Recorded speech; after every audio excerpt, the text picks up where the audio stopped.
3단계는 기존 거리두기 체계 가운데 2단계와 굉장히 비슷하다고 볼 수가 있겠습니다. 네. 표를 준비했는데요. 이렇게 3단계로 격상하거나 새 거리두기 적용을 연장하더라도 수도권은 5인 이상 사적 모임이 금지됩니다. 또 식당과 카페 등은 밤 10시까지만 실내 취식이 가능한 상황입니다.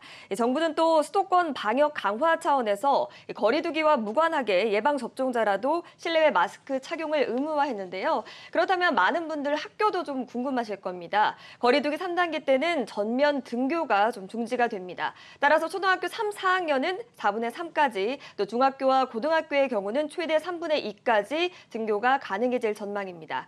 당장 수도권의 경우 새 거리두기가 적용을 한다고 해도 2학기 전면 등교는 불가피하게 좀 힘든 상황이 올 수도 있겠다, 이런 전망이 나오고 있습니다. 네, 알겠습니다.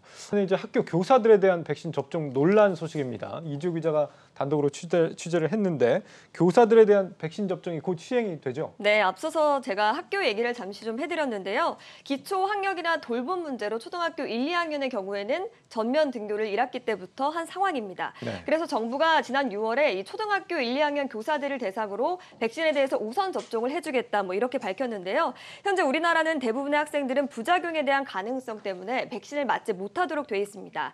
그러니까 어린 학생들을 대신해서 교사들을 맞춰서 감염을 막으려는 취지라고 할 수 있겠습니다. 네, 그런데 일부 교사들이 이번 접종과 관련해서 억울하다는 입장을 내비치고 있다는데 무슨 얘기입니까? 네, 그게 오늘 보도드린 내용인데요. 네. 원래는 초등학교 1, 2학년 교사들이 아스트라제네카라는 백신을 맞기로 돼 있었는데 이게 갑자기 화이자 백신으로 바뀌었습니다. 아스트라제네카는 1, 2차 접종 간격이 길기 때문에 2차 전면 등교를 목표로 하고 있는 정부 입장에서는 이게 맞지 않다, 이런 의견이었는데요. 이 같은 내용을 담은 공문을 저희가 입수를 했는데 이 백신이 바뀐 부분에서의 논란점이 좀 발견이 돼서 이 부분을 좀 짚어드리려고 합니다. 화이자는 이제 혈전 논란도 없고 더 안전하다는 얘기가 나오지 않습니까? 더 좋을 것 같은데요. 네, 앞서 신동호 기자도 말을 했던 것처럼 질병관리청이 막대한 예산을 확보해서 백신을 확보하겠다, 이렇게 밝힌 바도 있습니다만 네.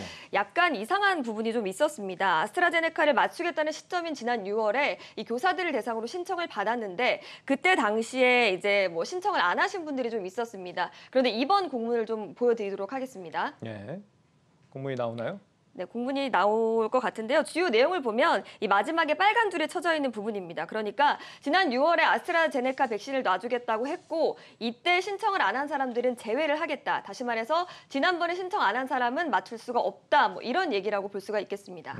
그러니까 아스트라제네카를 안 맞겠다고 했던 사람들은 이번에 화이자도 맞출 수 없다, 이런 거네요? 네, 맞습니다. 사실 그때 문제가 있었기 때문에 신청을 하셨던 분들도 있고 신청을 했다가 취소하신 분들도 있고 또 신청을 하지 않으신 분들도 있었습니다. 그 일전에 1, 2학년 교사들이 접수를 받을 당시인 6월에 30대 남성이 아스트라제네카 백신을 맞고 나서 사망한 사건이 발생하면서 정부가 백신 연관성에 대해서 처음으로 인정을 한 바가 있습니다. 네. 이 백신이 30대와 40대 사이에서 이상 반응을 불러올 수 있다, 이런 건데요. 특히나 여성분들에게 부작용이 더 클 수 있다, 이런 지적들도 많았고 30대 미만은 접종 불가하다는 판단을 받은 백신입니다. 그래서 당시에 30세가 딱 된 교사분들이나 또 혹은 이미 신청을 했다가 이런 소식을 듣고 취소하신 분들이 많았는데요. 이번에 화이자 백신으로 바뀌면서 맞고 싶은 분들이 늘어났지만 백신을 신청을 할 수가 없게 된 겁니다. 당연히 2학기 전면 등교를 앞두고 불만이 나올 수밖에 없는데 이러면 2학기 전면 등교의 취지를 맞지 않는 이런 백신 접종이 아니냐, 이런 불만들도 교사들 사이에서 나오고 있는 상황입니다.